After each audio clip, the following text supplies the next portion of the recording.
Belasan pemudik di Kota Laut-Semawe, Aceh tak mengantongi surat hasil rapid test antigen.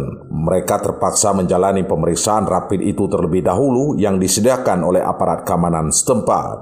Kepala Satuan Lalu Lintas Polres Laut-Semawe, Radika Anggarista mengatakan pihaknya langsung melakukan rapid test antigen terhadap penumpang mudik tersebut sesuai persyaratan yang ditetapkan.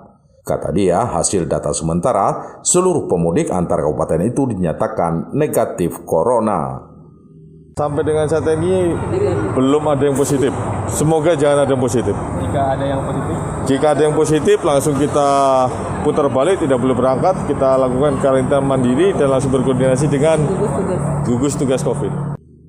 Berdasarkan pantauan di Terminal Bus Tipe A Laut-Semawe, aparat kepolisian melakukan razia terhadap seluruh penumpang apakah memiliki hasil rapid test atau tidak. Apabila kedapatan tak mengantongi syarat yang ditentukan itu, segera dilakukan pemeriksaan rapid test antigen yang dibuka secara gratis oleh aparat kepolisian. Dari Kota Laut-Semawe, Provinsi Aceh, Erwin Jalaluddin melaporkan untuk KBR.